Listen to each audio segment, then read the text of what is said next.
So the way I do readings is sometimes like a card will jump out. Sometimes the client will pick a card that they feel drawn to, or I'll pick one. But just now, what happened was it caught my eye. It caught my eye as I was shuffling. And this happens to be the shortest card in the deck, Leap of Faith. Take it. It's pretty straightforward. I love So it. It's a that's a stunning message. card. Thank you. That's definitely a message for us recording this to just go for it, especially because this is my first interview talking about sex work. So Whoa. it is a leap of faith for me. Yeah, I love that. So would you consider that our card and everyone who's listening's Yeah, card? absolutely. And whenever and wherever they're listening, because the cards don't lie. So somebody needed to hear that. Somebody needed to hear just take the leap of faith. Don't overthink it. Yeah, I love it. And I always can use And those, even kind of seemingly like, well, of course, take the leap of faith. Yeah, but sometimes I need the reminder if I'm going to do it, that little extra nudge.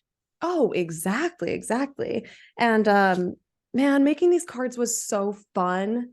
Like I they're all digital collage. It's erotic oracle. So they're a lot of them are way more aggressive than the one we pulled. Okay. I'm like, maybe we should pull one more and see how sexy it Let's gets. just see. Let's just see. Okay, that's the one that, like, extra nudge. And now here we have. And now here we have a pull. So this one, we have some nudity. Mm. Um, I don't know what all you use the video for this for, but you might have to censor. I'm not sure. No, that's all right. Relax your ass. Relax your ass. So this card is also about relaxing. Leap of faith is like trust, and then relax your ass is about not trying to control so much. So what it says is literally stop being a tight ass. Try sticking a finger up your butt in the shower. If that sounds crazy to you, you especially need to try it. There's a whole world of pleasure in there, so tap that. Relax to receive. Oh my goodness. I need these cards right away. Right? I'm like, I need to mail you a deck. I Alexa, I would will. love, I would I'll mail you a deck. love a deck. And I, Right. I don't have enough decks. My husband will tell you, if he were here, he'd be How like, many? oh Only no, 20? like baby Only she needs another deck. Something like that. Though when I really latch onto one, it's like my deck for a while. I go everywhere with it. Yeah, yeah, I totally get that. Besides my own deck, I love the Isis deck. I have that She's one been too. calling to me. And you do? Nice. Mhm. And then the Goddess Moon Oracle deck.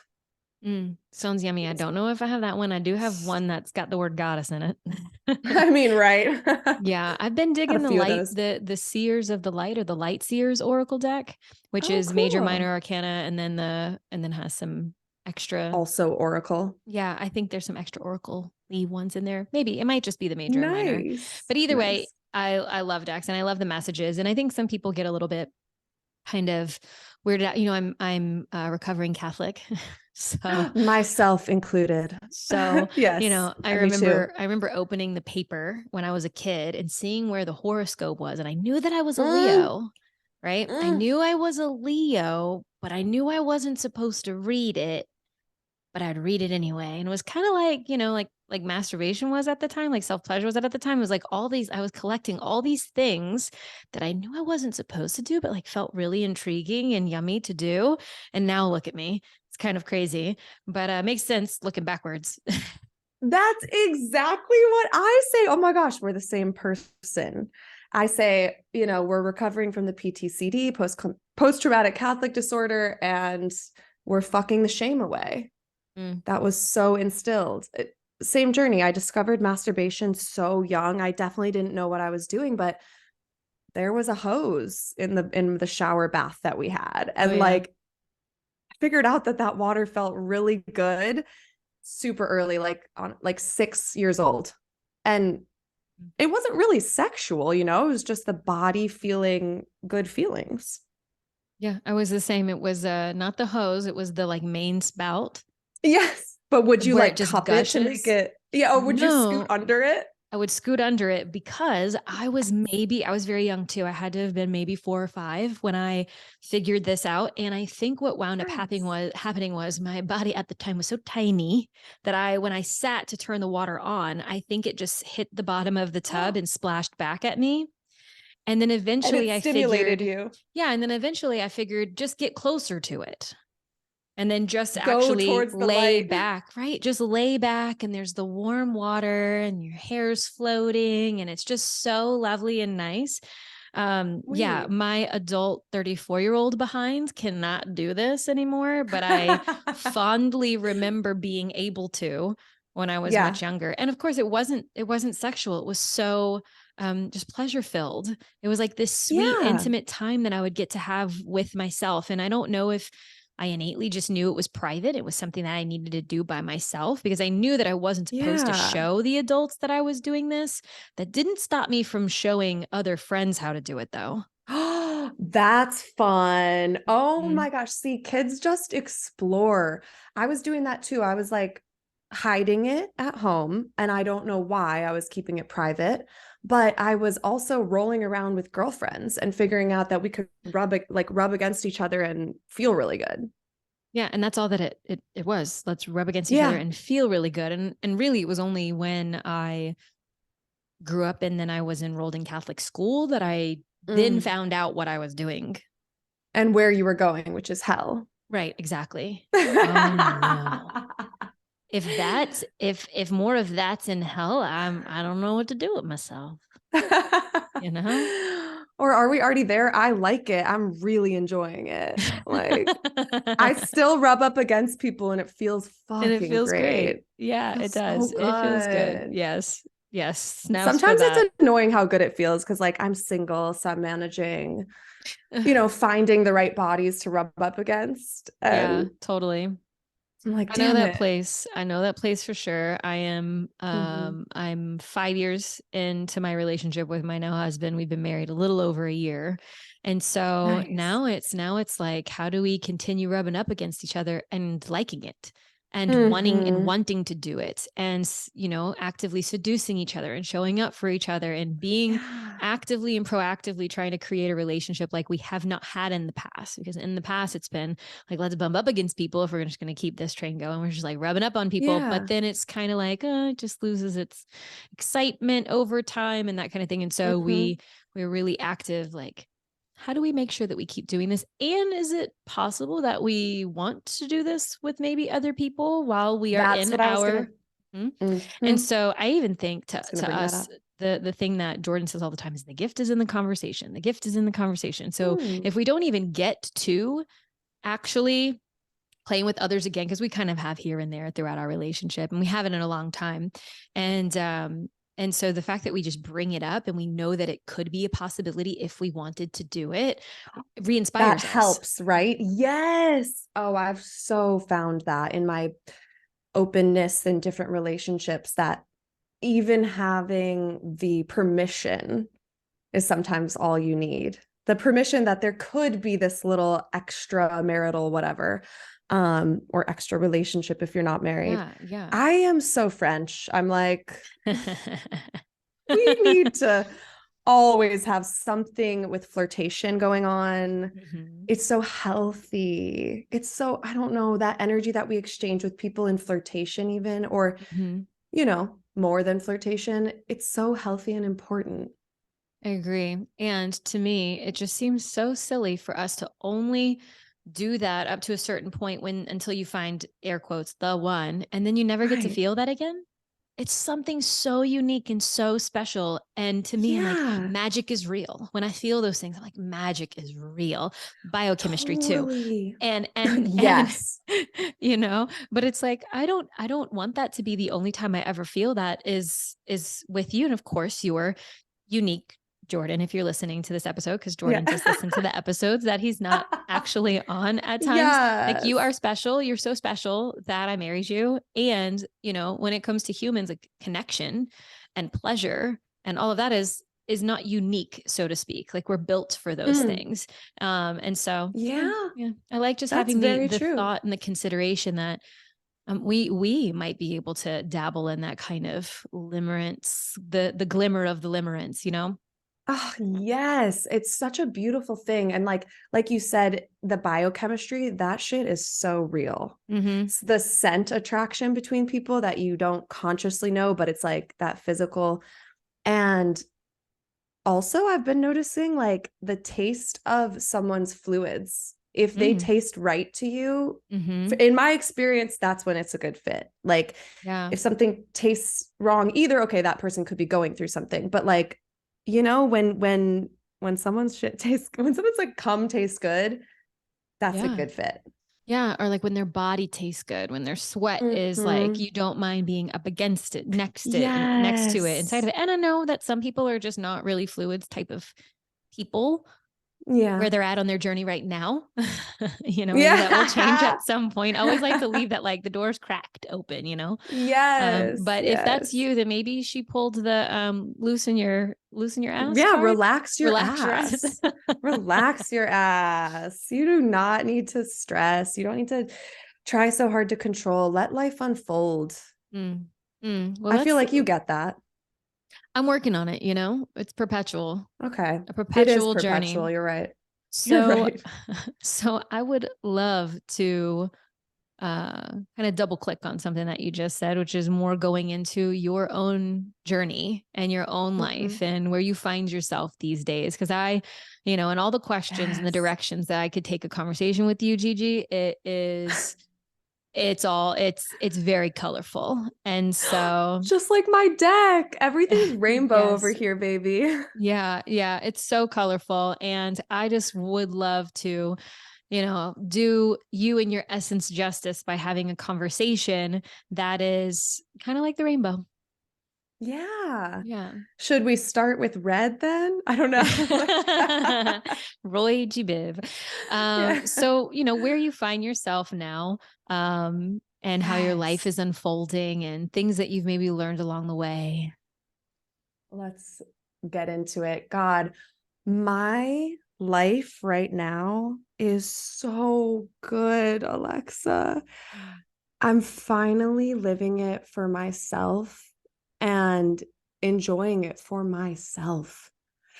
Coming from this ultra religious background, it was always about living life for my parents' ideals because the religion's ideals were my parents' ideals, and none of those were mine.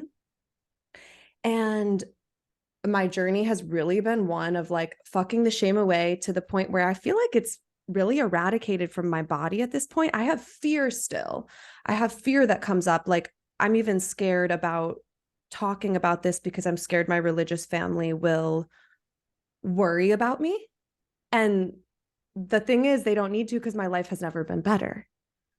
Like my mental health, my sexual health, my financial health and wealth have never been better. And yeah, basically I'm single. I have some committed ongoing open things. I have one where I'm the dominant and the partner is a submissive who worships me. And then I have a roster of like dick and pussy. Like I have a roster of awesome people. There's an A string, there's a B string. Sometimes people get benched. But like I get to have casual sex in my 30s, casual, safe, consensual sex. And then on top of all that, I have really awesome sex work in my OnlyFans and actually in person at a brothel, a legal brothel.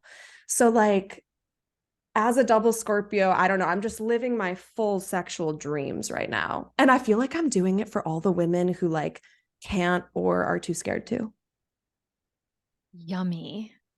All right. Yeah. So God, it's good. we've only had a couple conversations on the show over the last few years that involve sex work. And I'm Mm, excited about this one specifically because you say legal sex work. And I think some yeah. people, because I actually had at the point of this recording, I mentioned to you that Texas is currently frozen over. Um, and and I had a friend whose power went out that knocked on the door and is like, can I grind my coffee beans? Can I use your power? Because his power's out. He's like, so what are you up to today? I'm like, well, I'm actually getting ready to get on a podcast. And he's like, oh yeah, cool. Who's it with? And I said, Yeah. Gigi. And what's the topic going to be about? And I'm like, we're going to talk about sex work. And he's like, oh, well, is she nervous? Is she nervous to Damn. talk about this? You know, like, Uh-huh. like, is that kind of like talking about how you're a drug dealer on a podcast? And I was like, no, no, no, no, or it's not that. Meaning it's a thing that's Yeah. illegal and you're speaking about it. And there could potentially be some kind of legal implication. Like he Right. really was Right. curious and like, how does that work? And so, first, I would love to hear why you love it so much, because I think some people Yes. have this idea that if you're in sex work, that must be your last resort. Exactly. Oh my God. So many people have that idea. So many storylines tell that story that, you're in a desperate situation, which hell yeah, that does happen for sure. But I can tell you from experience, it's not the majority, at least not in a legal setting like I've been in. Um, I went into this as an already successful TV writer. Like I write for Cosmopolitan. I have, acted in commercials and like I didn't have to do sex work. I fucking wanted to. Like, holy shit. It had been my fantasy since probably age like 14 or 15. So it would have been illegal then. It's good that I waited till I was in my 30s. But I saw movies like Moulin Rouge, where Satine, played by Nicole Kidman, is this powerful courtesan who is she's a star.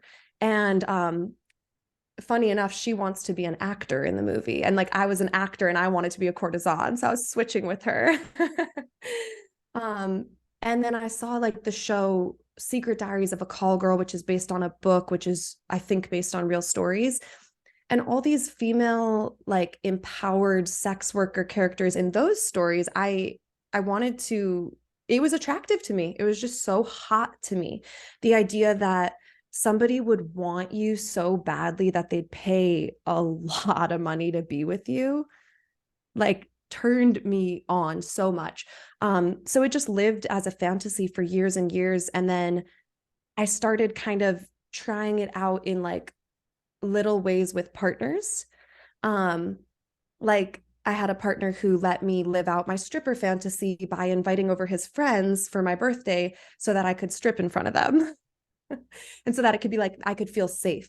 Um, and then I got into sugar dating, which is not technically sex work, but it definitely is in a gray area, Mm-hmm. where there's some money exchange. It's not a direct act like here's sex, here's money, but it's like a dynamic of I'm the sexy one and you're taking care of me.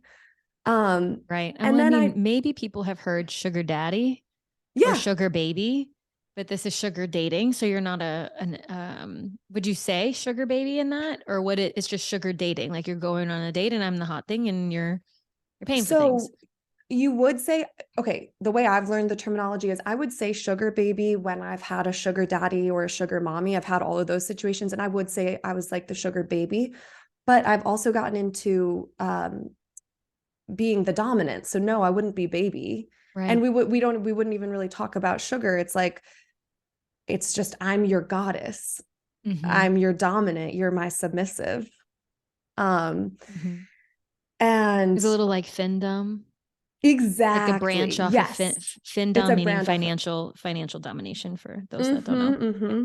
Yeah. I love it. Um, I You're love it definitely living a lot of my so much. fantasies. Carry on.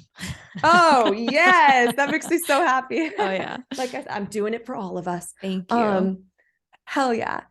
And then I heard about the ranch, which is what we Mm-hmm. call the brothel. A lot of them are called ranches. They're these places in Nevada, the only state in the US that has legal sex work. Um, besides stripping, but any, legal actual sex work. And they're safe, they're legal, I pay taxes, I'm a 1099 worker, like everything's on the books. People get fingerprinted and their IDs copied if they're going to become a client of mine. Like There's security everywhere. Condoms are mandatory. There's no fluid exchange at all. So I'm not risking my health at all. I'm tested every week. Like, it's fucking safer than dating in Los Angeles. It's crazy. And like pregnant pause for that. Mm-hmm. Yeah. It's safer than dating in LA. Like, I feel more comfortable at the brothel. It's so funny. And you do it like Just, a kind of normal bar or club or kind of like hip environment in LA well, what do you ish. mean? Oh, Like then you I say do. you more Yes. feel more feel Yes. more comfortable, which I have experienced that as well. I used to travel a lot, and it was actually in Russia, I think in St. Petersburg. I went into like a normal kind of like bar club for an evening. I was there. I used to work on cruise ships. So I Oh, was there for an cool. overnight. So I was there for one full night, which is very rare. Yeah. And Mm-hmm. I remember going to a club and I kept kind of getting groped and like Oh, touched and like, oh. you know, that the eye fucking from afar, but it's not Mm-hmm. consensual. It's like all of a sudden I'm like, I've got people staring. And this wasn't only Russian people. This was all kinds of people from all over. There's like a tourist area. Yeah. This was, yeah. And then we left and we actually went to a gay club after, and I was way more Ugh, comfortable. I of was course, way right? more comfortable. Totally, So totally. anyway, as you say that, I'm reflecting on like, yeah, it's been the things that it's just this weird, I don't even know how to describe it. It's backwards. It's like people will think Yes, like this is unsafe. Excuse me, but have you been a woman in this environment? Because this isn't exactly. cool. Exactly. And you know what else is backwards that sex work and brothels get right? The power dynamic. Pussy has the power. Mm. Like, it's not even a gender, it's just like dick is cheap and pussy has the power. That is just facts. I'm sorry. Like, pussy is so valuable. And so in the sex work setting, it's like that's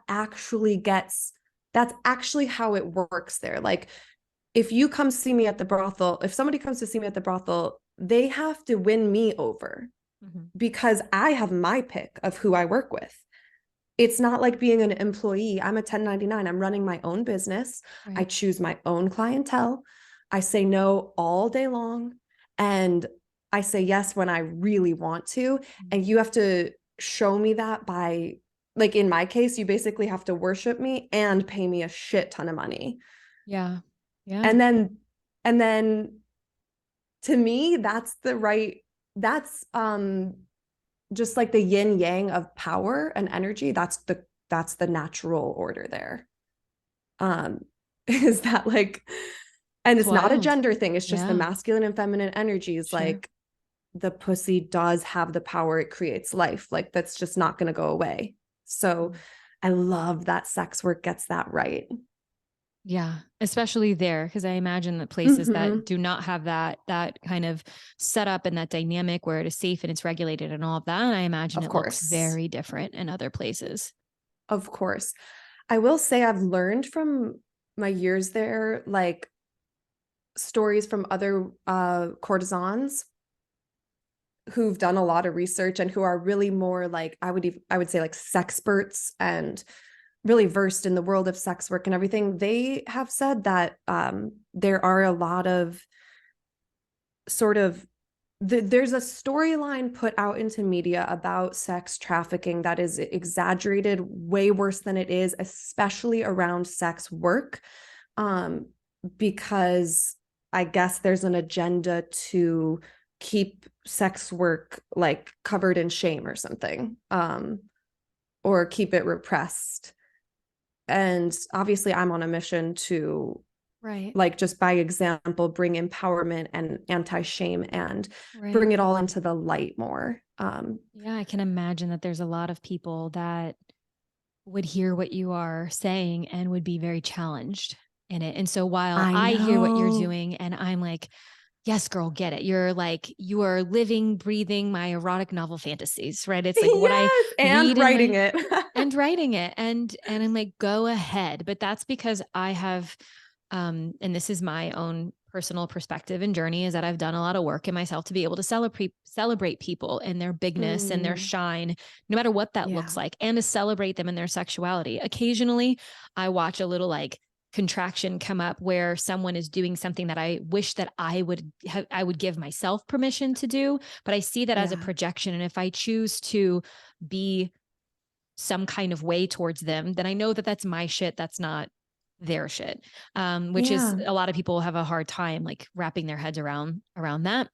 But, for me, you know, I hear that and I want to celebrate you. I'm like, oh my gosh, yes, tell me everything. But I imagine that there's a lot of people that would hear that and be somewhere to the effect of like, what gives you the right to do this? And how can you, or they have fear that they would be partnered with someone who would go to see you. They would fear that that you might represent, like what you might represent to them is infidelity and is like a fear of infidelity or a fear that they would be hurt. And it isn't anything against you. It's again, their own stuff. And so I think some people might even think if you all would just, you all, right? I'm using my air quotes here. Like you all sex workers, all people that, and maybe in their mind go stoop to do this thing. If it would just be across the board illegal and you'd go away, then infidelity would go away. Or that's almost like this. I don't know if this is true, but I pieced that together just in like hearing people speak about it. No, totally. And so I'd love to hear your perspective on that. Oh my gosh, I'm so glad you brought this up because probably 50 to 70% of the when I say single men, I mean men who come in alone are not single to some degree. And in my philosophy, like what I've kind of come up with through experience and my own opinions and my heart and my intuition is that no, there would absolutely be cheating no matter what. And actually, it's so much better to do it with a safe, legal sex worker because then you're not risking bringing any STI back to your marriage. There's a line. Like you had to get fingerprinted, give an ID, and give me money to see me. This is not an affair. This is not a love affair. Like you're seeking a service and getting it. You're seeking something for your health that you need and you're getting that need met. And then in my experience, people leave happy and healed and they take that energy back to their relationship, I'm sure. Yeah. I think sex work should go ahead. No, I like that. I think sex work should. I think sex work should be covered by health insurance. Whoa. Legal sex work. Yeah, I have a lot of disabled clients. I have severely autistic clients who it would be really challenging for them to find sex in a dating scene. And it is a fucking need. Why shouldn't their health insurance cover it? Right. It's a health need. It's so true. And I actually forget the thing that I was going to say. Because it'll come back. Yeah. I mean, it's, well, I don't need that train of thought necessarily. There's so many. This is true. We're only in the tip of the rainbow. Right. Like there's so much here. And I think I want to take just a moment and just say that I might not have insight as to all of the ways people could feel about this, but I want to make sure just so my listeners here, like I know I've thought about this in many different directions in many different ways. And I love that this conversation is really illuminating what the realities of sex work are and can be for people. And I want to just say that I know that it could potentially bring some stuff up for people. And it might give you those kind of like contractions because there's some maybe distrust that's going on. And there may be your relationship, when you consider your relationship, there hasn't been any infraction on trust or anything like that, but there's just that little bit of fear because it is a known thing that happens in life and in relationships.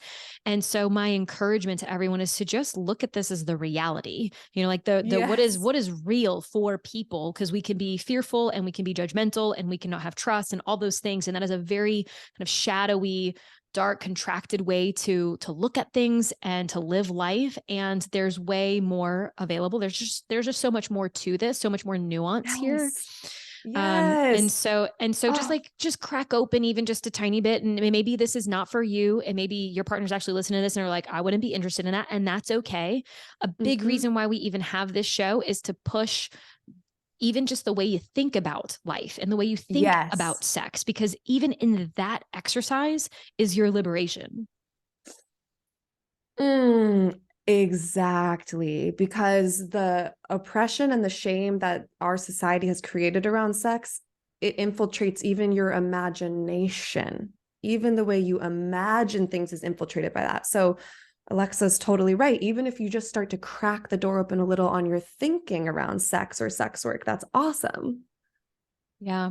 So you know, when we were just kind of, I understand it's a little bit of a joke, and I totally get it with like the pussy is the power, and Yeah. and the cocks or the dicks or whatever are cheap, which I Yes. also get a giggle out of that. And I just want to say, any penis owners that are Oh yeah, listening, yeah. Oh my God.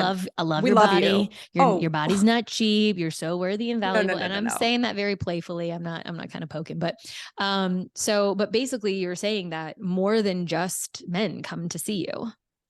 Oh, yes. Yeah. Couples, women, non-binary people, I mean, all kinds of people. Um, Unfortunately, the only courtesans at this point, at least in the way the brothels are set up, are only women. So it's kind of like straight to me in that way. I wish it could be more queer like I am, but clientele could be anyone. So Hmm. we got all kinds of people. And I get a lot of couples, and some couples do come in to work out their problems, and I try to suss that out before agreeing to work with them. I try to suss out, like, where is their relationship at and how in love are they. I like to be the cherry on top to their love. I don't know, I'd have to make my rates astronomical to do the therapy. But Right. I've heard about like bookings where a couple came in and it seemed really great and everything was going well, and this maybe they hired a courtesan to have a threesome, and then someone got jealous and crying happens, and like a lot of emotions can come out. But at the same time, I think it's a great place for couples to explore. Yeah. I think Yeah. what a safe way where, like, hopefully there's less chance for jealousy because it's a service. Like, there's that line that I described. Yeah. It's Yeah. And something the money helps with. I suggest that for sure. I suggest that too. That's just like if we were to have the conversation shift to porn, all of the people that we wind up working with, it's go through the pay barrier, the paywall, so that Yeah. so you slow down, so that you ask yourself questions. What am I doing? Let me do this more intentionally. Let me actually choose one that I want to own, that I want to, like have rights to, so to speak, not just like quick show one, fast forward to the money shot, Yeah. move on. There's just so much more to the convo, where I just basically want to Yeah. slow people down and say, let's just put this one little barrier here, and let's not go into the politics and all of the things. Let's just put that barrier there and see Yeah. how your relationship with that thing changes. And I think that for this too, when I have clients that or people in my community rather as well, that are curious about threesomes, it's Mm-hmm. usually, what I see the most is male female relationship, and they're most interested in potentially bringing in another female. Yep. And This is so so common. is very common. And a lot of times it's the question of like, why do you want to do this? Is there something that is lacking, that you perceive to be lacking in your relationship? And if that is the case, then let's just go there. We're going to take this idea off the table for a little while and just explore that. And let's decide if once Mm-hmm. we finish, like, not that we could ever finish exploring it, but like once we dig in there, is there real desire for both parties to have this experience? Or is it one is essentially sacrificing in some Convincing. way in order Mm-hmm. to give the other one something that they think that the other one wants, or that the other person is explicitly asking for, and is in some way making their energy kind of big about it, and maybe even a little bit coercive about it in order to try to get it. And so there's just Right. there's many more layers there. But I do have some that are like really turned on by it, really excited to Yeah. possibly do it, but they're nervous. They're like, Oh oh my my gosh. Oh my gosh. gosh. Oh my gosh. Nerves is the number one thing people walk in the door with. Nerves. Holy shit. I've like, I'm obviously an intuitive person. I'm a witch. Like, I can pick up on all of that. So it's a superpower for me. And it's something that I get to give to all my clients, is like, I get to help calm their nerves. And um, man, I can think of so many threesomes I've had where they just needed me to lead the way and like kind of hold their hands through it, because once they're in, they're a natural. It's really just your body's instincts taking you through. But the start, oh my gosh, so nervous. I do like tons of lavender spray, lavender oils, like Calm everybody down. yeah. I even have a song bowl that I bring to the ranch because the nerves in that place, man, it's so Yeah. heightened. It's such an intense experience. And for like, whether it's a couple or just like a solo guy or girl or whatever, it's usually an extremely heightened circumstance for them. They don't, these, most of the clientele isn't like regulars who do this all the time. Right. Right. So Okay. like the idea of the fact that like all within a day, you know, within a matter of hours, you're going to meet this woman and pay her tons of your money. Who knows how rich you are? You're like, but you're giving her a lot of money and you're going to like see her naked and she's really hot. Like, by the way, there's courtesans of every walk of life. Like that's one thing I love that the ranch does, is they make sure to have a really diverse group of women. There's doctors, there's lawyers, there's grandmothers, there's people from all over the world. Like girls fly in to do this work. At the place where I work, which I think I can't say because I don't want to legally like ever seem like I'm soliciting, but people have the Sure. internet and they Sure. can figure it out. Sure. The place where I do this is like considered one of the best, and it's really high end, and just like the women are So amazing. Anyways, yummy. I got on the tangent because I That's love so the good. women so much.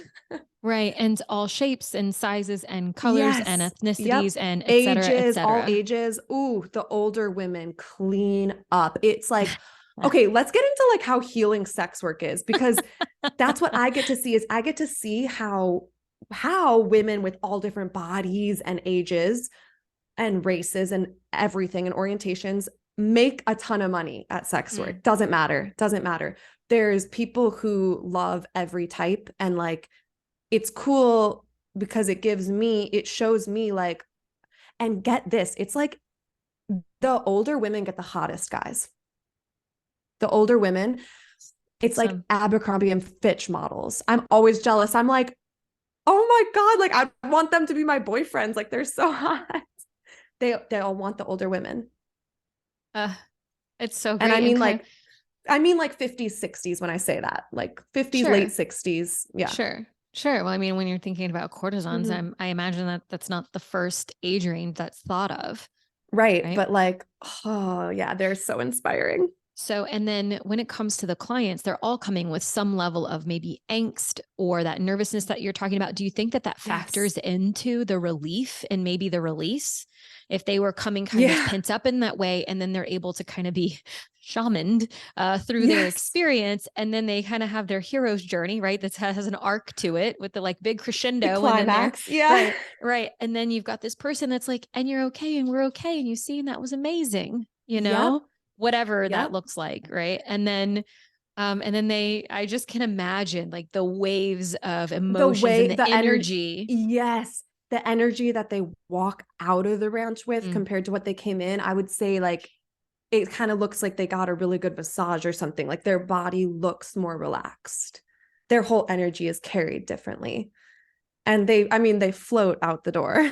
Like yeah. it's so cool because also that just reminded me. Do you want to remember that question or I got it. want to ask it? I Okay, think it remember was the it. one that I forgot before. I think it came back. Okay, Okay. I was Okay. just going to say it's a really magical place because so much good energy is raised and released there. So Mm. I use the grounds of the actual land to manifest, Mm. because that place is a vortex for good energy. What were you going Wow. to And say? so many people probably wouldn't think so. Especially if the Right? only kind Isn't of that crazy? especially if they thought, the only kind of sex work that they've ever thought of might be a strip club.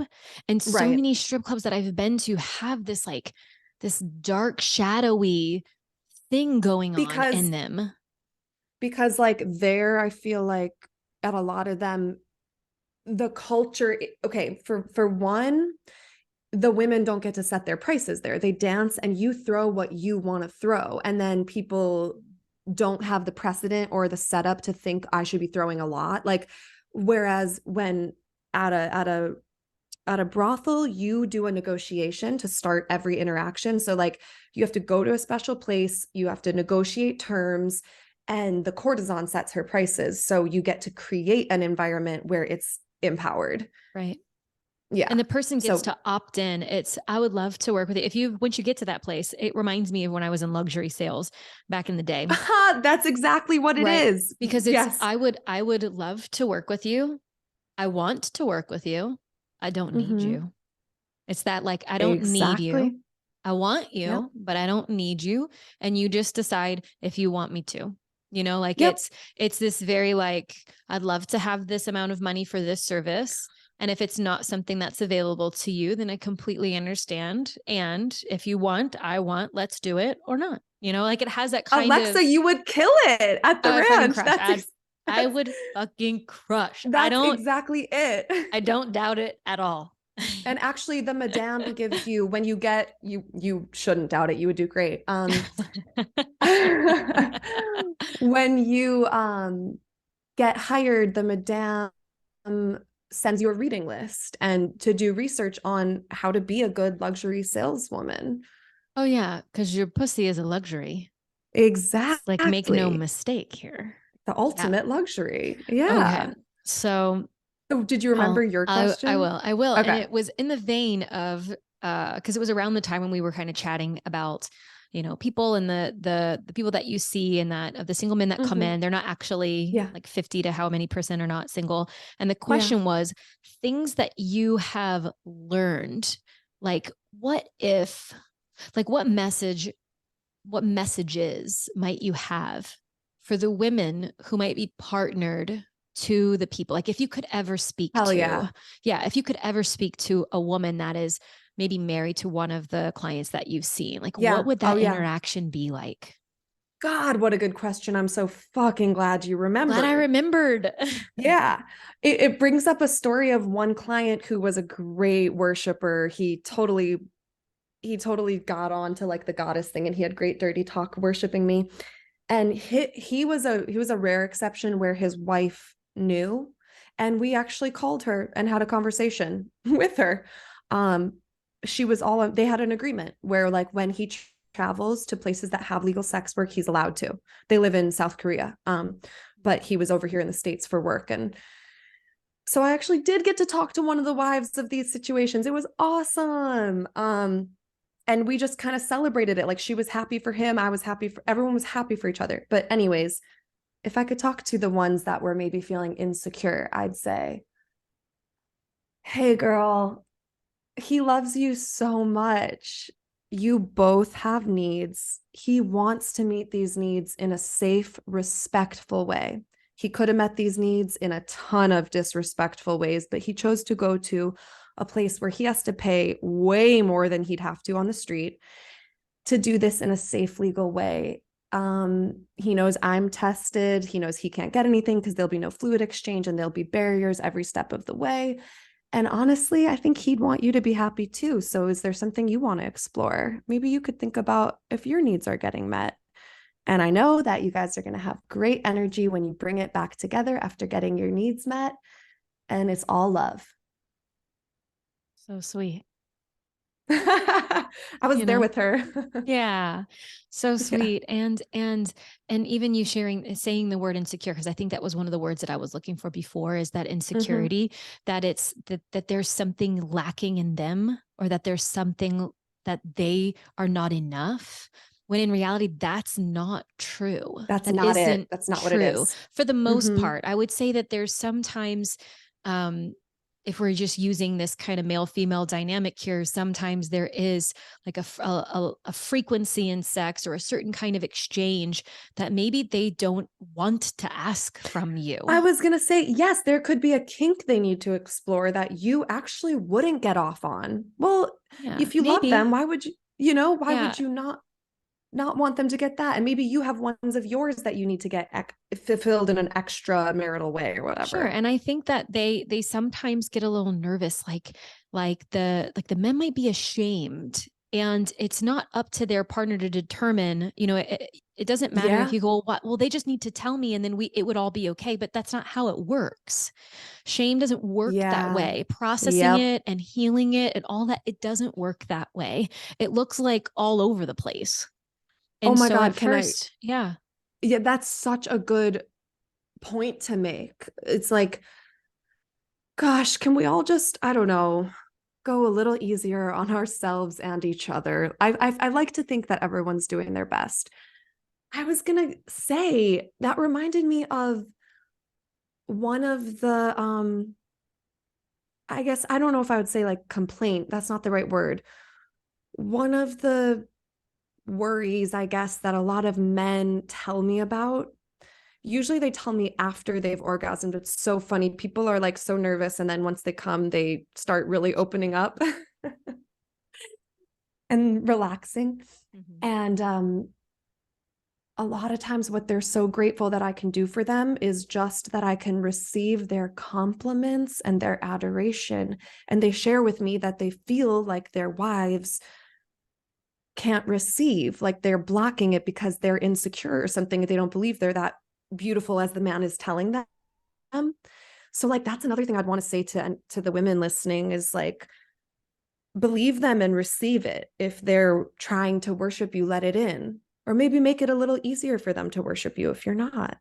Because they Yeah. want to. Like if we're speaking to like this male female dynamic, we keep going back to like hetero, Sure. generally speaking, like they get off on making you feel good. Mm-hmm. So like let's let them Right. Like they're paying a lot of money to be with a go professional. make And I yeah. imagine that they go, well, was it also good for you? Like, and they paid for this thing, which is supposed to be really all for them in some ways. But in reality, by the end of it, I imagine that there's so many that are like, but was it also good for you? Like they want to make Yeah. sure that you're also taken care of. And that's a really, really big thing.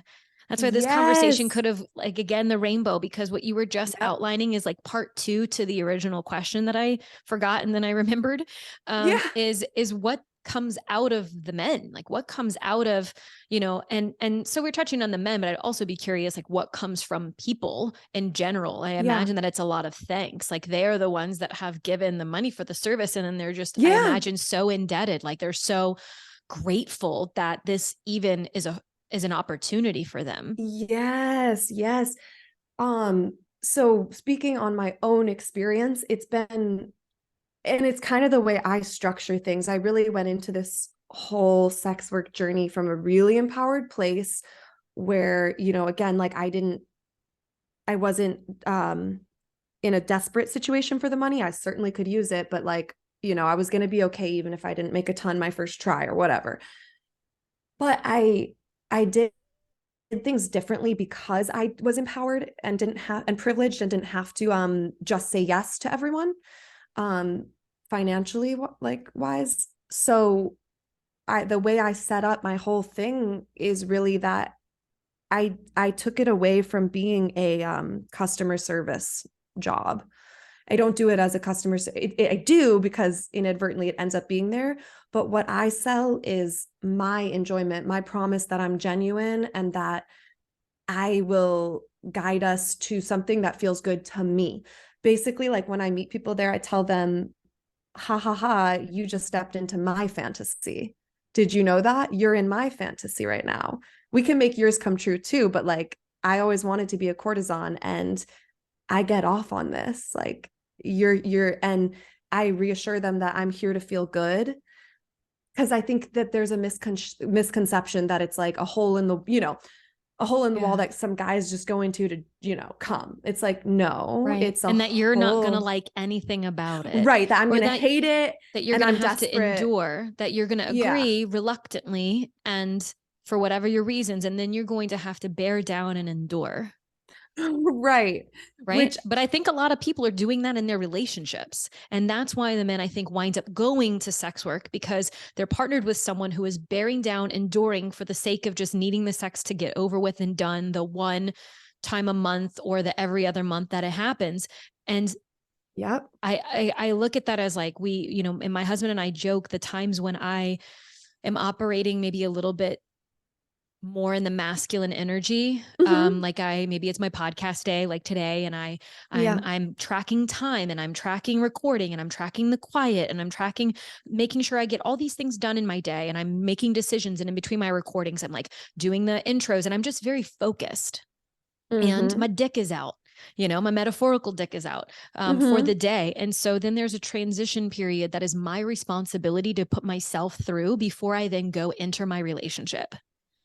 And I take responsibility for that. And the times when I don't do it as well, or like I need a little bit of assistance, because sometimes I'll go to my husband and I'm like, I'll put on this like sad story really quick, and I'm like, I'm having a hard time transitioning and I need your help and I don't know what to do. And so I add some play into it where I'm like, my dick is Yeah. out and I can't put it back in and I don't know what to do, and it diffuses the situation. But we playfully call it I'm a cactus. So like I'm in this Oh. energy a lot, and I'm kind of when I don't transition properly, I'm combative, Mm. and everything is not everything, but I'm much easier to um I don't even really know how else to describe it, because I know other people do this in relationships too, where I'll just like take things and be a little bit snarky or a little bit Mm. snippy, or like I'll do things, but it's begrudgingly. And I Yeah. don't bring this energy into my sex life at all. I have, I'm sure, done this in the past, and I don't guard my sex like it's a thing that you want to take from me and that you need to console Mm. yourself, but I don't actually need, because that isn't fucking true. That isn't true. Right. So I don't want to learn what I've learned somewhere along the line to do those things. And so it's like, ooh, I'm hard to approach. Like I'm kind of prickly on the Prickly. outside, but really Mm-hmm. on the inside is I haven't transitioned properly. I don't feel seen, felt, heard, understood. I'm not able to meet myself, and other people are not able to meet me because I have all these walls up. And so it's just, and these Right. prickles, these like little Yes. spears out. And and no one likes to fuck that. That's hard to fuck. Ouch. Like it's Yeah. Yeah. ouch. It's ouch. So if you won't receive my compliment and I'm trying to love you and you're being combative Right. and you're not letting me in and you can't do what is necessary on your part to take responsibility to soften up, to then bring that into your relationship and to bring that into the bedroom, if that's where you choose to have sex, then imagine what it's like to try to want to connect intimately. Because I know a lot of men Mm-hmm. in this kind of dynamic, a lot of men use and leverage sex as their preferred choice of intimacy, because it's really what they Mm-hmm. know. It's what was applauded during, their adolescence and their childhood. It's, you don't want to hug, that's for pussies. You want sex, you want to fuck, that's what we applaud. And so it's, Right. they want touch and they want love and they want this thing. And so they reach or they go for sex. And then they're partnered with someone that's like, no, like the porcupine quills or the cactus or whatever is like, stay away, safeguard, all Yeah. these things. So like a lot of this dynamic can be happening. So I can imagine someone who is partnered, especially if you have kids, I understand how you get to this place. A hundred And percent then the man understand. is Yes. like, I'm drowning. I need physical touch. I don't know what to do. I'm depressed and I'm desperate. And I need to go get my needs met. And women who are listening, this is a fucking need. I don't care Yes. what you got to say, like, oh, you can do without sex, but it is unfair to say that the Yeah. person that you're partnered with can live. Sure, they survive, will they live? But I know a lot of people who've gone and really scary places because of lack of Exactly. physical intimacy. Oh, I think we can trace wars back to Yeah. people not getting fucked right. It's fucked up. Like, Yeah. this shit affects everything. When somebody has a sexual issue or repression, it affects everything. Yeah. It's one of the five houses of health, and it Mm-hmm. doesn't get it doesn't get given that, because it's been made so taboo, and like it's been made this property thing or this like, worth thing or blah. No, it's a health thing. Yeah. It's a need. It's a need for our health. And I feel like man, I just feel like I want to recommend sex work to everyone. I know not everyone can make it to, the travels and everything to where it's safe and legal, but you really do get that. You really get like at least the way I offer it, a reset in intimacy, because like I have my clients in my spell sort of the whole time, and they get to just relax and like watch a goddess dance slowly as she strips, and like maybe take a bubble bath or something, and like just because again, going back to how I structure it, that it's about me feeling good. Mm, Well, the pussy takes time to feel good. The mm, pussy needs a lot of warm up. It's something that's been so skewed with movie and TV, which is why I'm so glad I'm a TV writer, because I want to change this too. But, they always show making out to penetration in right. 20 seconds. Oh yeah. That's not it. Mm-mm. No, the more time you take, the juicier the pussy gets. And like, this goes for all the body parts. Like the more time you take, the edging, there's a really good edging card in my deck. It's so good. It's so good. And that's part of intimacy, just like foreplay and edging and not going straight to the finish line. I feel like I give Yeah. people a reset in that because of the setting, they're trusting me to be sort of the leader. And so they actually kind of sit back and allow it to happen, even if maybe in their relationship they'd been rushing or things, because they're in my hands. They do kind of like listen, and then they get this like reset in intimacy. Mm. Yeah. Yeah. And it's really interesting because I wish that women could watch it too. Like the women who wouldn't necessarily come to be your client. Yeah, but they should. I want more of them. I Right. get Because some it's the women other clients, side. but It's the other side too. I went on a whole little kind yeah. of rant there. And I want to make sure that the women who are listening that might have heard that might Yeah, then yeah. also get the trigger of like, or like the kind of like, well, what about and my needs and all those? Well, first you got to know what your needs are in order to get them Mm-hmm. met. Otherwise you're going to feel dissatisfied in life a lot of times. But Mm-hmm. to be able to witness that, I mean, I'm even hearing how you just described that.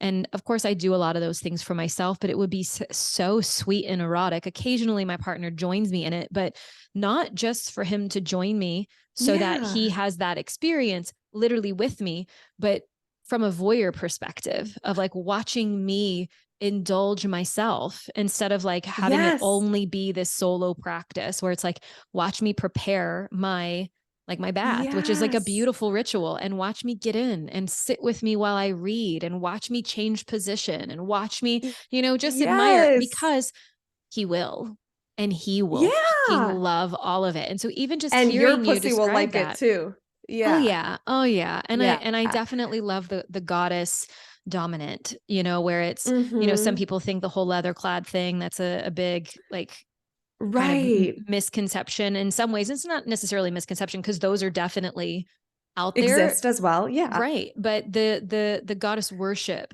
I would love if you could Yes. touch on that, because you've said it a few times and I know what you're talking Yeah. about, but I know my audience is possibly like a little like, what is she talking about? Totally, totally. So it started for me because I went to a sensual healing retreat. It was like 5 women only, and we worked on healing our sexual trauma. We did a lot of breath work, and we worked on learning all these things about like intimacy and um how we've become a culture of fast food sex. It's like straight to the finish line, watch the porn, get it done, you know. So I kind of like went to training. It wasn't related to sex work at all. It was sensual, not sexual. But anyways, I learned about a concept called goddess hour, which is just to give yourself, any gender, it doesn't matter. Goddess hour is to give yourself an hour a day of self-care, like bathing, getting a massage, doing your nails, watching a show if that's what feels really goddessy to you. And then Mm. slowly I started becoming a goddess. This was like in my late 20s. And I just started becoming a goddess. And then in my sexual realm, I realized I do enjoy being dominant. It's just not the leather clad way. Like we said, for me, it's a nurturing dominance. So it's almost like I'm topping from the bottom because I'm still this like feminine, soft, receiving nature. But at the same time, I'm making sure everyone feels good and like Right. everyone, yeah, I'm gently holding our hands through the process. And you're And so speaking it's your an desires, and you're making yes, space for your desires to be met, and the automatic because assumption is that they are going to be they met, want and to, they want to. enthusiastically. Yes, yes, yes, yes. That was a huge shift for me. I think the goddess energy is giving the cheat codes to the partner. Why would I not want to tell you exactly what I want? Is what I realized. I used to be like a more frigid lover who was insecure and scared to say almost anything, let alone what I desired. now I realize, yeah, they get off on it. Like sexual partners generally want to please each other. That's generally what you're there for. Mm. So why not tell them what's feeling good, what isn't feeling good? Give them a map to get you there. Mm. Yes, That's what a please. goddess does. Yeah. All right. Well, I'm realizing now as we are at about the hour mark that I have so Oh, much more that I would love to ask you about. And maybe we will have an opportunity for that. But my yeah. maybe last couple of questions are so let me see what order to ask these. I'm going to ask it in this order. So Okay. you mentioned people coming to you and like maybe, well, I can just imagine though that when it comes to paying for a courtesan or paying, to have an experience in one of the brothels that you're Mm-hmm. speaking of, it sounds like there is a financial commitment. So how would Yeah. someone, I'm going to talk logistics here just quickly, is Yeah. like, how would someone know that they, let's say, can afford what the type of experience that Mm. they want to have before they make the trek out there? Like, what would you suggest someone does in preparation to have an experience? Okay. Here's what I'm going to say. There's no real information online because it's pretty hard for us legally to do that. Unfortunately, the way the law is, we can't solicit. So we have to be really careful. And the only place we, as courtesans, are legally allowed to discuss our pricing is in person in a specific room at the brothel. So a room that we are paying rent to have. So Mm. it's really proper. But you can so okay, that's the caveat. Nothing you read online is really guaranteed info at all. But if you're going to do some online research, you could read reviews, Mm. like Google reviews or Yelp reviews from people, and believe the highest numbers you see. Do not believe the lowest numbers because we will laugh at you and you will walk away. So yeah. Okay. And then think of it as you're going on a luxury vacation for a weekend. How would you budget that in your life? And then take that budget with you. You can use credit cards or cash or what it doesn't. Yeah, credit cards or cash. But when you get there, know that you're in a negotiation that both parties do want to make work if you get invited to that point, if anyone invites you to that point.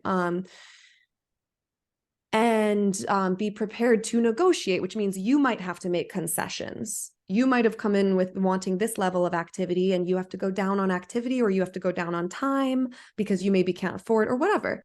Or maybe Sure. you'll have planned such a good budget that you can get more time. But yeah, think of it as a luxury vacation. I like that. Okay. Good tips. Then Mm-hmm. what would you say to someone who's listening to this and they're kind of into it? Like maybe they want to be on your side of And this like be a dynamic. courtesan. Yeah. Yes, yes, I love it. I've actually already inspired friends. Great. Friends are doing it. I want to say, like, let's make being a courtesan cool. Like, if you want to do it, guess what? You can. That's what I've realized. I'm pretty much a normal person. I don't, like I just applied and did it. You can just apply and do it and try it out. Yeah. You're I your mean, own like, boss. are there always openings for this kind of Oh, work? I mean, usually because we only go for about a week at a time when we go. So like there's a rotating roster. Okay. Yeah. Awesome. All right. Hell So those yeah. are your logistics, and I would have said the same thing. And Good, good. if you're a couple and you have that fantasy, like we spoke about before, of having another person come into your relationship, whatever your relationship configuration looks like, then I would suggest absolutely make this, your vacation of the year that you spend, X amount of money on, that you like travel there very nicely and you stay at a really amazing place, and you have this opportunity to have a nice build up for it and know that it's going to be kind of intense. And then you're Yeah. going to have your actual experience and then give yourself time to decompress on the back end. One of the great things I think about this too is that you're not just, let's say, hooking up with someone who lives within a 10 to 20-mile radius of where you live. Yeah. You'll probably never run into this person again, which feels really safe to me. And Yep. since Yep. Jordan and I have been married, we've only hired a sex worker. Nice. So it's just Awesome. been what has felt the best to us. And It's so good. and we even did a podcast, and this is tantric body work. So it's, if I want to kind of deduce it down, it's massage that has a happy ending that I'm a part of. Yeah. So there wasn't Cool. any penetration or anything like that, but I've now, he knew about the first one and it was the same person. And I surprised him for the second time that I did it. And so, and the reason why I'm going there is because, our relationship and marriage is new to me. I'm 34 and we've been together 5 years. And we're trying to start our family. And so I have noticed that, in my late 20s, I was like footloose and fancy free. I was like, oh my God, I want to see every body part. I want to do all the things. I had multiple lovers in various locations. And then doing a relationship like Jordan and I are doing our relationship it's different to how I was operating before.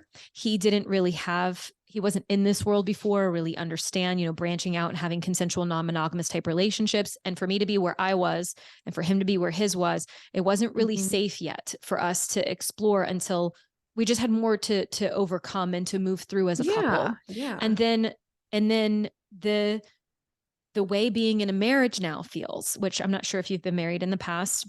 No. But I've also never been married before either. And so just the feelings of being a newlywed and moving through that new dynamic. And it brought it, I don't want to say it necessarily brought up stuff for me. I was just particularly sensitive. I was very protective, but not in like a rah kind of way. But I just realized oh, there's more to this. There's more layers that I could not have possibly gone through before, processed previously, because I have not been in this season of life. And now we're going into, wanting to start our family. And so I feel very protective over that. And then I'm like, okay, well, we actually went through miscarriage last year. And so we're just on the healing journey. Yeah. And that's a healing journey. And that feels really sensitive too. And so I'm just now starting to feel back myself and all these things. And then I have this big question mark, like, do I want to play and explore pregnant? Like, is that, it's just so many question marks that I've just never been here before. And so what has actually felt better to me is to pay someone that we know about this exchange. They're not trying to take more from our relationship than we are willing to provide. And maybe not even what we're willing to provide, we have this agreement. I know what I'm getting, and I get exceptional pre-care and aftercare, because she's on a call with me ahead of time. She says, how can we make this the best that it can possibly be? I want you to feel good. I want your husband to feel good. And I want it to all feel clean and yummy and all of that. And then I feel so cared for. And then she gives this gift of her energy coming in clean and open and all of that. And then on the other end, the next day, sending me a text, and is like, how are you? Anything coming up, and I'm checking on you. And it's for both of us. And so I'm like, you're just potentially, there's so much more that could come with that if you choose to go to a bar and have a few drinks and see if you can pick up a chick. Right. It's so different, which we've done that too. And that was also awkward in the past. It's the difference between just amateur and professional. It's just with a professional is going to come all those things you described, the aftercare, so nice. Yeah. And I've loved it so much. And Jordan really hasn't gotten to experience me and my love for other women and my attraction and just wanting to be sensual and soft and in that way with other women. And, it was kind of sad to me at times, considering if I go into a monogamous, heteronormative type of relationship, will I not get to feel the connection with another woman, the soft, supple, creative, beautiful kind of connection and energy, warm, yummy, juicy, all of it. There's something so special about even just being, not even necessarily in a sexual way, but a deeply sensual kind of way. And just the idea of not having that, just like that limerence that I was speaking about before, like the idea of not having that again in life is sad. Too sad. Yeah. It's I'm like, so don't sad. do it. Don't do it. I won't. It's too sad. And the thing is, we're willing to do the work, whatever the work entails, in order for us to really get the things that matter. And some of it I'm willing to put on a shelf for now because of where we're at in life. And the consistent conversation lets me know that we're still with each other and that this will probably change in 2 years, 5 years, 10 years. Everything does. And we're down. It feels Yeah. really good to know it's, like I'm in a partnership where we're just generally down. I love that. I love that. I always recommend to couples, and I've lived this out myself, like to give yourself containers of time until something feels safe. Like I did a container of monogamy for 6 months with my ex so that we got to know each other. We felt safe. Then we opened it up. Yeah. That was the right timeline for us, but it's nice to keep the door open like we started with at the beginning. Just keep that crack so that you don't feel like you're getting repressed Yeah. in the meantime, because you're Totally. not, you're being conscious about it. Yeah. And stuff's working under Yeah. the surface. Mm-hmm. All right. So my next question is just a personal curiosity because you are Yeah. living this like beautiful, big, sexually expressed life out loud in a lot of ways. Yeah. And so, mentioning the multiple partners and just different things. So I'm curious, is there a fantasy in there that looks anything like what my life looks like? Oh my gosh, I love that question. I think it looks something like what your life looks like, but not exactly because I don't picture myself getting married. Sure. Um, I lived vicariously through one of my sister's weddings. I really got the feeling of the wedding.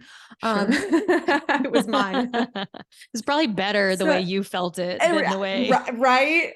I think I I did don't that one ever want to right. do that again. Yeah, right. So I don't think the marriage, but I do have a fantasy of having a long-term partner with openness. Long-term romantic partner with openness. Yeah. Yeah, because I imagine that there was Yeah. possibly, I mean, this was definitely my curiosity, but people listening, like, what happens next for her? If Next, this is yeah. what life is now, I like, does mean, she want some of the normal stuff, quote unquote, normal yeah, stuff? yeah, totally, totally. I'm definitely making my own normal because I have like Yeah. consistency now and stuff. And man, my life is actually more stable than it's ever been. And I'm a whore. It's like, it's amazing. I love it. Fucking dope. But like for now, I mean, yeah, I don't know.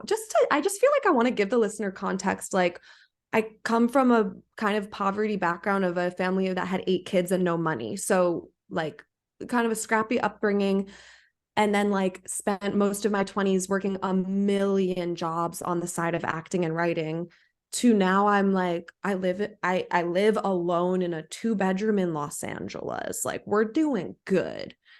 And I fuck who I want. So the fantasy right now is like for things to stay right here. Great.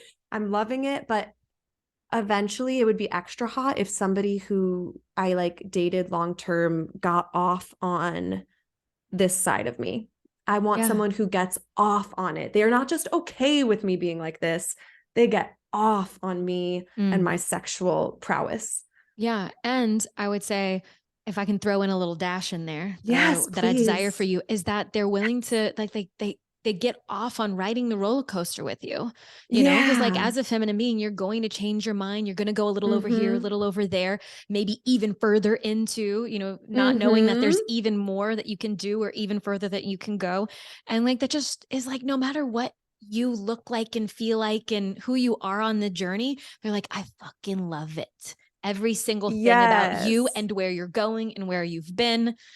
Yeah, that feels good. Thank you for that. Also, I will say, like, I think it's awesome that you have a built-in partnership. Like, I just want you to know that your life is glamorous too. Like, Oh, I yeah. think it's awesome that you have that caring and that Yeah. like that person who's there for you and you can watch movies together. Like, I don't watch movies with anyone right now, I could, but I'm like, All right. So I who don't. wants to go to Gigi's house? Who like wants to like who's Watch a gonna movie. sign up? Who's gonna meet her at the ranch with their laptop, roll in a 60-inch TV and be like, I'm here to fulfill your fantasies. And also here's some Yes. money. Here's the movie and money. Oh shit. You know what? You're right. I could just manifest it. That works Fuck too. yeah. That works too. I Okay, love so my that. last little bit, and I'm gonna have to like Okay. rein myself in I'm to make sad this it's ending. conversation. Yeah. Me too. Me too. This is easily, I mean, I know that we're only in like February at the point where we're recording this. But this is easily my favorite conversation of the year so far. So it might it honored. might be one of because it's very interesting. Yeah, It's I think very we've all deep. wondered about this. I think we've all Yeah. had sex work fantasies to some degree. So Yeah. like, getting the Yeah. inside scoop. I mean, I'm fascinated. I'm just as fascinated as you are. I also imagine that there's some women out there that like generally whoever they're partnered with, they might feel like run down and touched out. And they're probably like, just gonna maybe even Just go. send this. Yeah, maybe even send this to their partner and be like, can you go here? Oh my God, yes, they Can you should. just go here, please? Yeah. You know what? Let's see what happens. It's going to be I don't know. interesting. I feel like I wanted to touch on how pretty much anybody could feel about listening to this. And of Yeah, course, I know there's so much yeah. more. So you've mentioned Yeah. now several times that you are also a writer, and there's so much more Mhm, to you. You've made your deck. You're a very spiritual-esque kind of person. You had your mhm. sound bowls in your room, and had a podcast for a long time that was amazing called Basic Witches. You referenced yourself as a witch. Like there's so much to you, Yeah. and it's incredible. And so I want to get a little bit of the rest of the work that you're inspired to do in the world, and that's the changes Totally. for women and others that you hope to inspire as a result of this other big work that you're doing. Yeah, totally. Okay. Thank you so much for giving me the space to do that. You know, my mission is that through my art, people are inspired to feel less shame and to have more play and pleasure, to get out of their heads and get into their bodies. So that's pretty obvious when I'm have my courtesan hat on.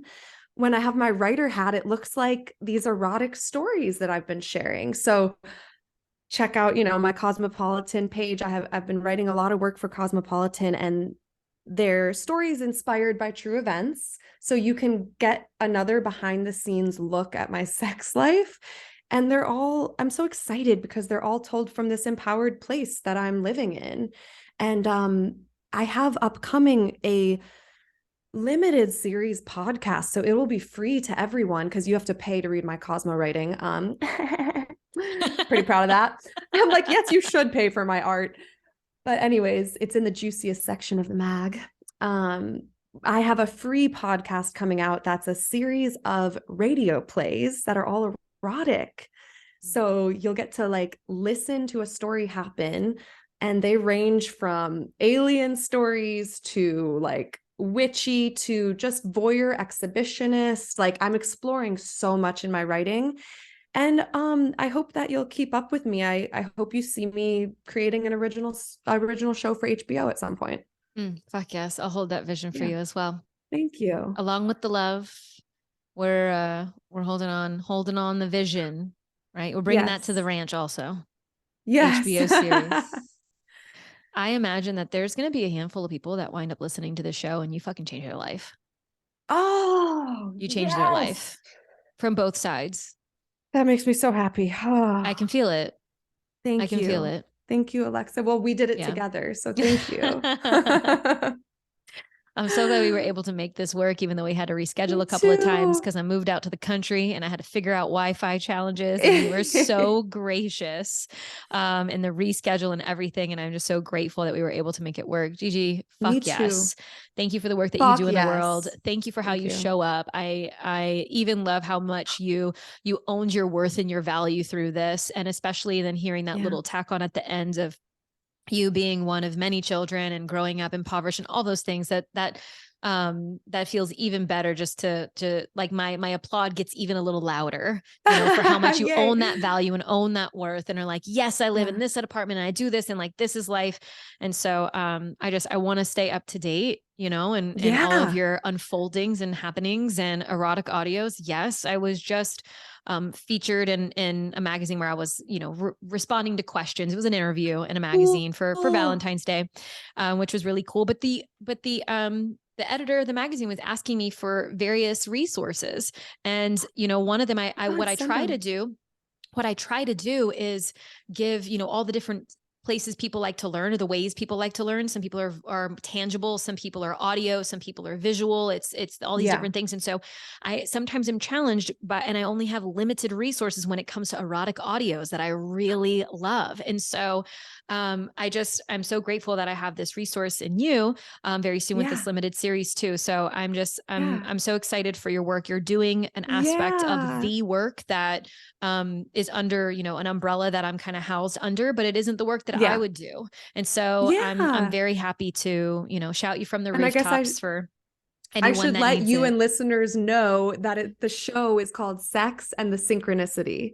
So Yeah. it's a play on, Sex in the City. All the stories are powerful and magical and sexy, and I think you'll love them.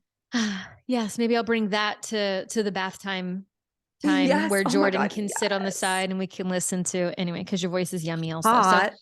Thank yeah, you. That whole setup would be so hot. You should do yeah, it. yeah. Gigi, thank you so Thank you so much. This was much. amazing. It was a pleasure. And so if people want to find you, where do you want them to find you at? Oh man, you can just go to gigisauvage.com and get to all the places and all the things. You Great. can get to my OnlyFans and my Instagram, my Twitter, everything. Mm, yes. Yeah. Love it. Again, thank you so much. Thank you. This was so great. Alexa, that was so fun. And like, I feel like, yeah, it was my first interview talking about it. So